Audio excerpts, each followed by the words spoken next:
Yan, walang alak. Ano natin? Kulang, suka. Kulang, suka. Mayonnaise. Yan na po. Yan na. Yan na. Sa akin yan, sa akin. Ganito po ang tamang pagluto ng dinakdakan. Lalagyan na po natin ng mayonnaise pang pinali natin para lalong sumarap.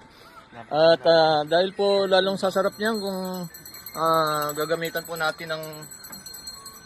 natin ng mahiwagang mga daliri. Yung daliri, maalat-alat. Baboy na masabi. Tangina, i-slow mo ko talaga yan. Gagawa ko ng paraan.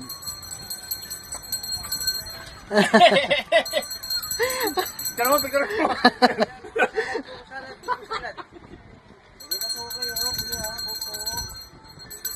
Okay na, kunin ko.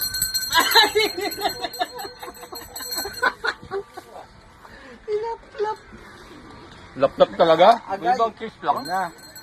Yan na, malapit na siya. Kumuha pa na pa. Isa pa. Kulangan ako sa asin. Kaya nga sabi ko kanya, bibili suka eh. Yak lang.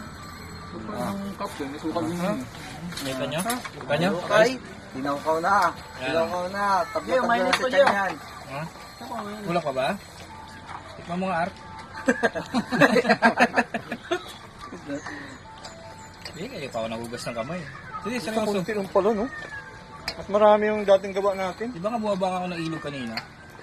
Yung ginawa mo. Bahala kayo, hindi ko kakain yan. Ayan, hindi marami ako mauuwi. Sarap ng kamay ko. Lahat. Lahat ng kamay.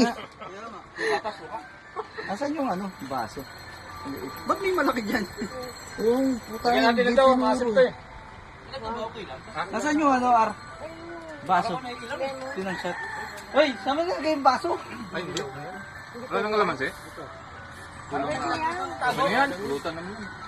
So, Pwede nga, lagay dyan.